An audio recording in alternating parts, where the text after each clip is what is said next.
When to call the doctor? Signs and symptoms of infection. If he suddenly got nauseated again, that'd be a problem, huh?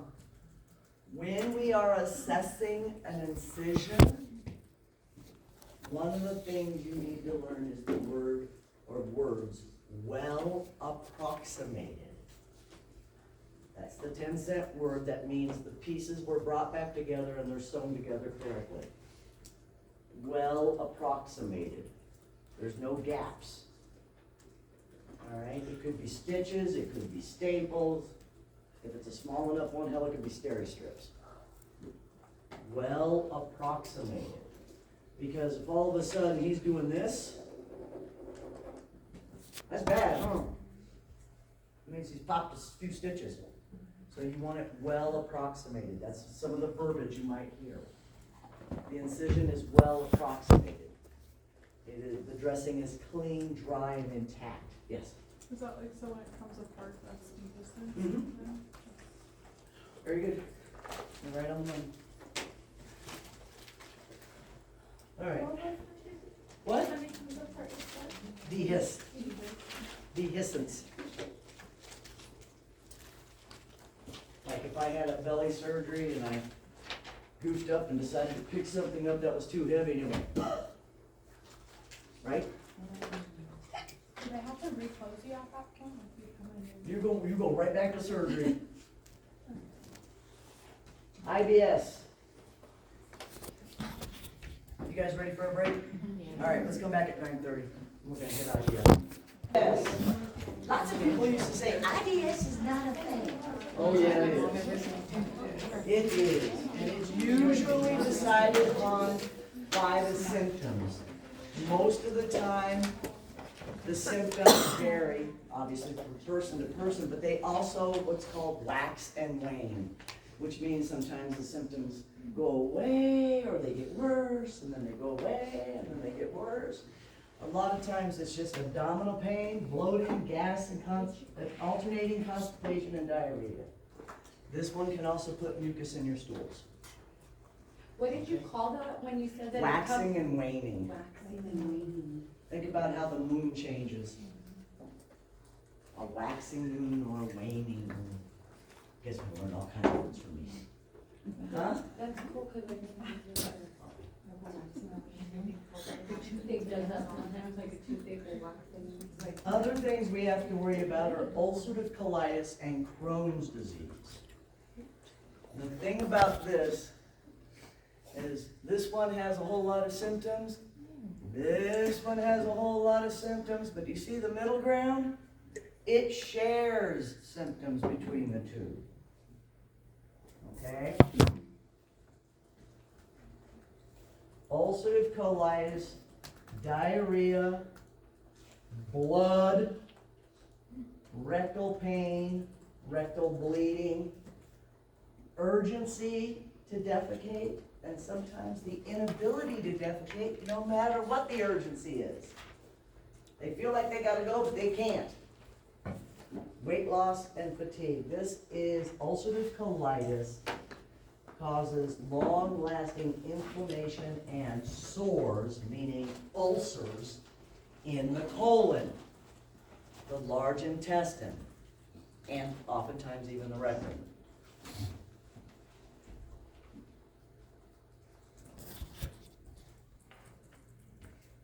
Causes, not really sure, but I'm gonna tell you right now, if Mama got it, you're gonna get it.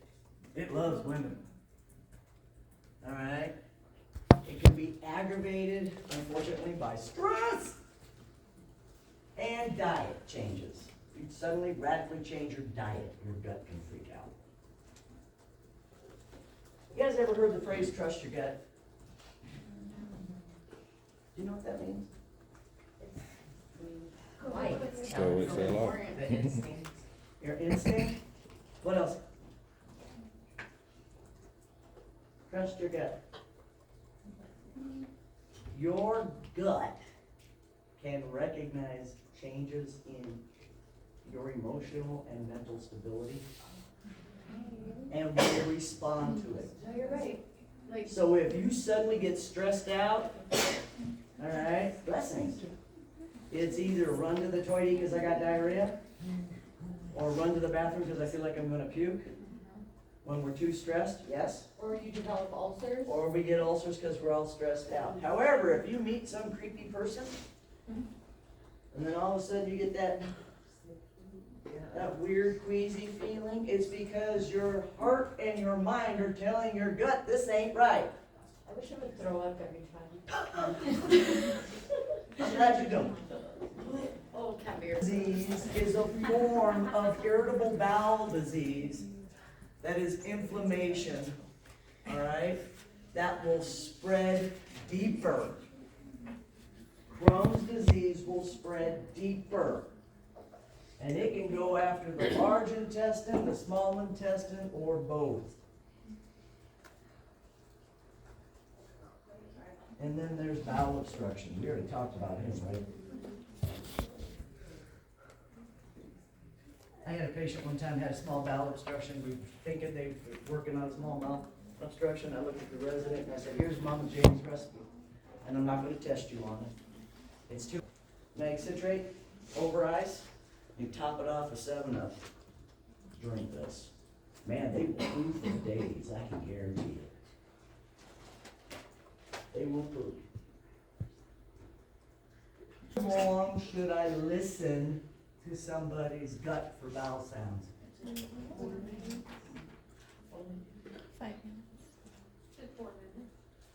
4 minutes each quadrant. Yeah, 1 minute each. You gotta listen. Do not tell me that patient has absent bowel sounds unless you know for a fact that there is nothing going on. So it's 4 minutes each quadrant? Oh, shit. It's a long time, guys. You want to hear. Listen. Small intestinal obstruction, usually caused by either adhesions, which means scar tissue, okay? Sometimes a hernia. It could be a tumor, and twisting the volvulus or telescoping of the intestine, the intestation. Large intestine obstruction, the number one cause of a large intestine obstruction is colon cancer. Colon cancer. I had one sweet little man I took care of who had horrible colon cancer. And when I put him on the hospice, he literally told me, he says, Miss Jamie, don't cry for me, I know where I'm going. Paralytic ileus. Paralytic ileus, this is what happens after surgery.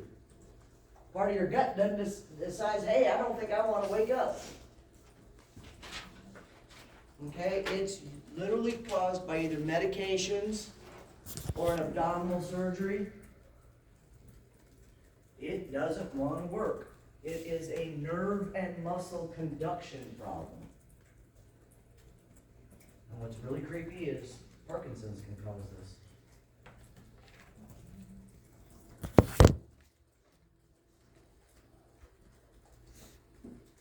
Physical exam is what we do, manual or auditory, or an imaging test to find out if it's complete, partial.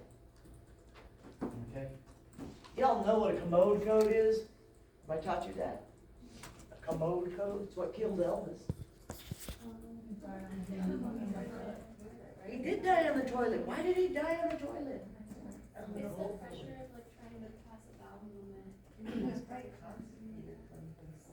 Why was he constipated? He's a rock star. Literally a rock star. Yeah. Eating the opioids, right? What do opioids do to your gut? Slow it down. Slow it down, turn it into concrete if you eat crap, right? Instead of real food, turn it into concrete. So now he's sitting on the pot. He's real fluffy too. He's a big fluffy boy at this point. He was huge. He was like 400 and change. Elvis? Before he died? Yes. Before he died, he was huge. So, No, this is just the constipation. It turned his, the gut slowed down. The gut slowed down because of the opioids.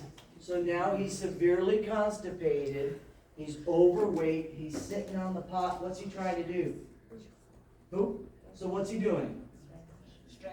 He's bearing down. What's that going to do to one particular nerve in my body? The vagus nerve. What's it going to do? If I piss off the vagus nerve, what does that do to my heart? Slows it down. Guess what? It slowed it right down to nothing. He was 350 pounds. Huh? Fluids? And they need to get up and be moving around. Don't let them. I've had 2 commode codes in my life. Both of them died. All right? Don't let them bear down to nothing, because it will happen. You said give them what? Stool softeners.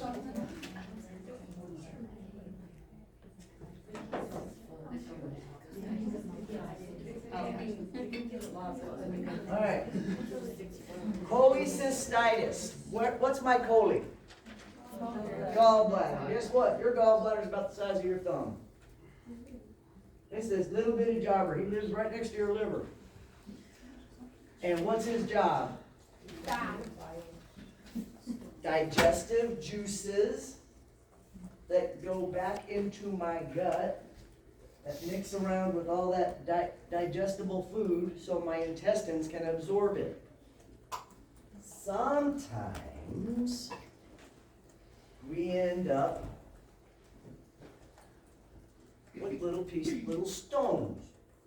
Okay, the biggest one I ever saw looked like a sweet pea. And that's what color they are because of the bile, they're green. Okay? Sometimes you'll get somebody who says, well, I only have sludge in my gallbladder. Think about quicksand in here. And sometimes those little stones decide they want to travel. Well, what's their job? They're supposed to go into my duodenum. All right, but they get stuck here. So where do the digestive juices go? They go right back up, just like your pancreas does when it does pancreatitis. The juices go back up into here, or worst case scenario, can go up into your liver. Okay, that is not where digestive juices need to be. Digestive juices come into here because this has a lining to protect itself. Okay? That's why acute cholecystitis hurts like a booger. All right? And this is the crazy part. Oftentimes the pain radiates to the right shoulder. And it can radiate so bad you'll swear to God you're having a heart attack. Except for people forget it's the right versus left shoulder. Right shoulder and back. Chronic cholecystitis is what happens to Miss Howard when she eats too much red sauce. I'll be miserable for a couple of days and then it'll go away. It's one of the joys about getting older. My body just doesn't like red sauce anymore. That's chronic, you said. The symptoms will go away. Acute, the symptoms don't go away. We got to go in and fix it. All right? Chronic does this thing. Waxes and wanes. Easiest thing to do is stay away from the foods that cause it. Stay away from the triggers. I know for a fact that if I go on an Italian food vendor, I'm going to be miserable for about a month. Okay? So, stay away from the pain-producing foods. Steatorrhea, what does this mean? What's that mean? Look it up. What does that word mean?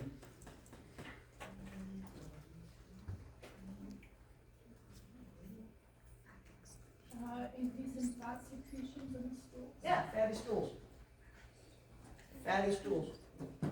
Slimy, stinky, fatty stools. Best way to diagnose this, you can take a simple x-ray because those little sweet peas right here, They glow bright white on an x-ray.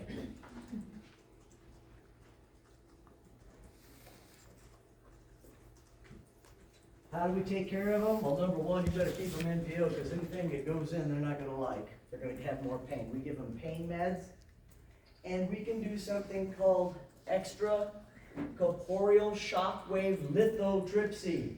That's a 10-cent phrase. That means I'm gonna use ultrasound waves to break up the stones. We used to use that for kids or adults who had kidney stones too. We put you in a bathtub and then hit you with some ultrasound waves, and it breaks the stones up so you can pass it.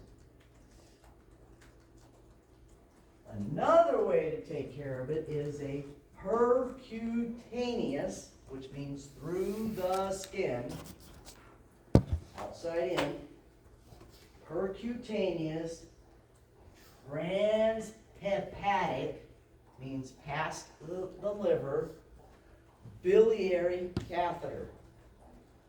I'll show you a picture of it. We put in what's called the T-tube. Remember that other drawing? That's where it sits, and the stones and the gallbladder, digestive juices come out into a little pouch, about the size of a pack of cigarettes. Your job is the skin care at the exit site, and to record the color and the volume, meaning the amount of what's coming out of that drain. So if that drain suddenly turns bright red, do you think we got a problem? Yeah. What if the amount slowed down to almost nothing? Could be done. Let the doctor know. You may want to take it out. This is surgically placed. Okay? T-tubes are awesome. Hepatitis, grab this slide. I want you to know A, B, C, and D. This is an old slide because it says there's no vaccine for Hep C. Huh? They said now they even have like different treatments. Now we have very expensive treatments for this. When I was much younger, believe it or not, I had a boyfriend.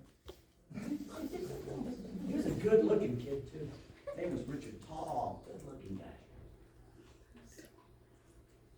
And we used to go with our history society down to a park downtown Phoenix, and that's where we practiced our fencing.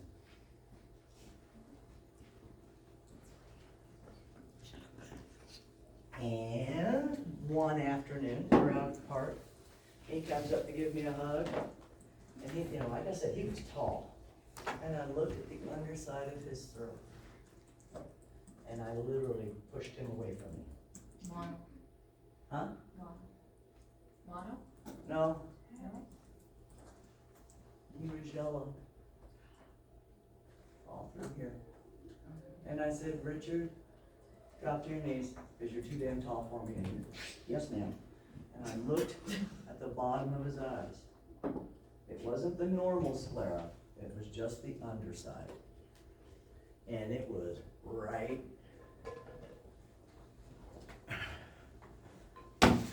freaky yellow. Glowing in the dark yellow. And I said, okay, guess what? You're going to the county hospital. Bye, honey. He went to the county hospital to go get checked out, and so did I. Because we'd been intimate more than once.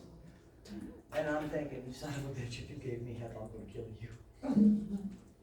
Symptoms of hepatitis: fever, fatigue, nausea, diarrhea, anorexia, weight loss, right upper quadrant pain, and jaundice. He ended up with Hep A. Okay. It looks like Simpson characters. Oh, he was yellow like a duck. Is it similar to like the color that they get with like liver failure? Liver failure, they turn green like Frankenstein. Hepatitis, I literally mean yellow like a duck, honey. You can leave the light off in the room, open the door, and you'll see them. It's almost fluorescent yellow. Did you ever have like any other suspicions besides that? Like, did you ever see anything else? That was the only time you ever saw it. And Is he it got just come up hospitalized for randomly? 2 weeks. Huh? It just comes up randomly, like flare-ups almost? No, he'd been infected because he'd gone down to Mexico, hanging out with his buddies. And he had a really bad habit from before he and I got together. It was IV drug use. Okay. He cleaned up, but it was too late, he'd already gotten infected. Okay? And then you'll also, what is clay-colored stools? Clay-colored, any of you guys ever played with clay? It's like that orangish brown color? Nope, I'm gonna pick on you for a minute. Gray. Gray, that's what I mean. Clay-colored stools. Failure production? Turns the stools clay-colored. Liver.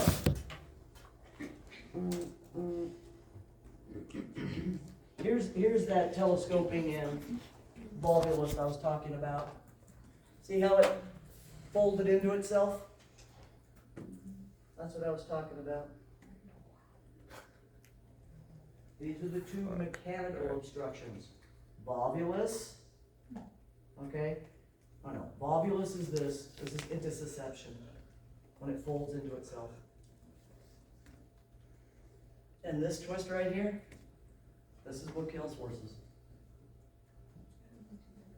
I'm pretty glad she doesn't.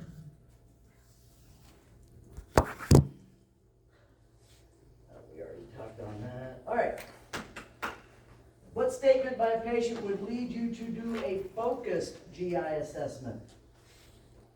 I take ibuprofen daily. I experience occasional constipation. I've had dentures for 3 years. Spicy foods upset my tummy.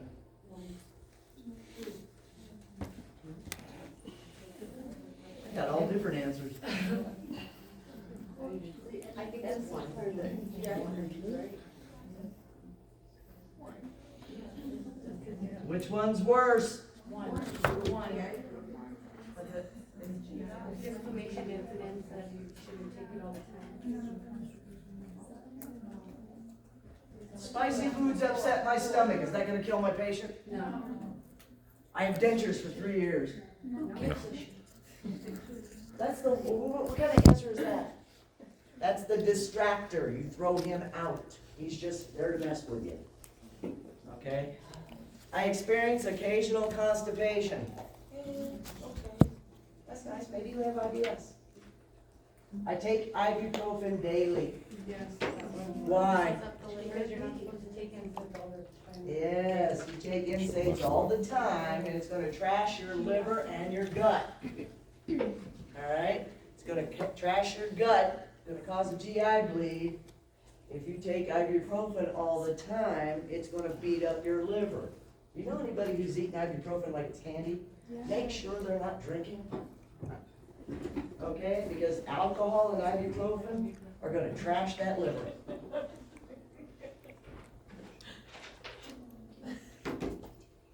Observe a patient with GERD making dietary selections. Which selection should the nurse question?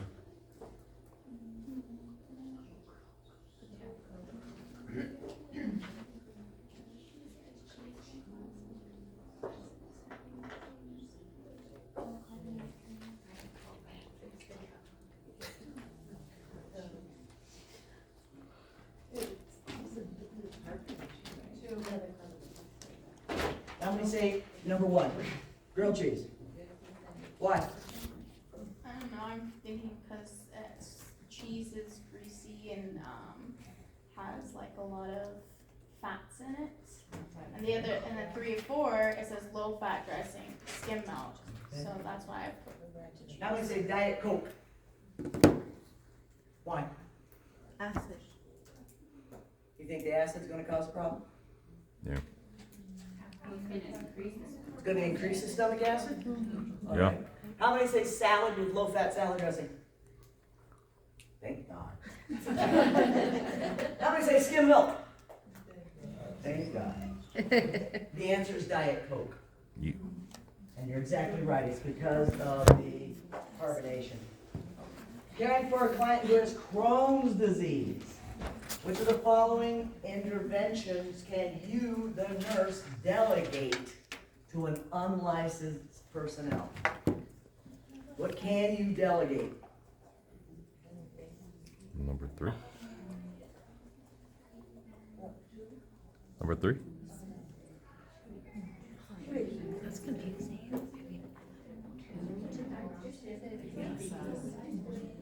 Three. I'd say 3. Right.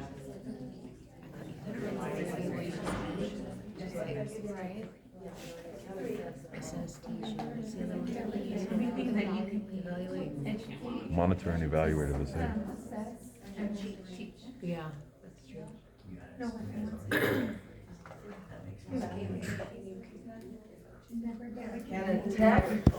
Can a patient care tech assess? No. No. So you better not choose number 1, huh?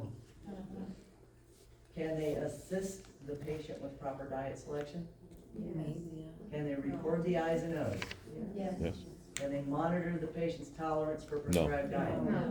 Okay, well, you got 2 in the middle. Which one is the guaranteed they can do? You gotta find the one that's most orange. Okay? You gotta find the one Yep. that's most orange. Listen, I heard some of you use the correction, not delegate what you eat. If you evaluate, assess, or teach, that's what I mean. You may not delegate what you eat. Does that make sense? Stuff that in your brain, it's gonna haunt you for the rest of your career. Caring for a patient with PUD. Which of the following clinical manifestations should alert the nurse to possible gastric ulcer perforation? Number 2?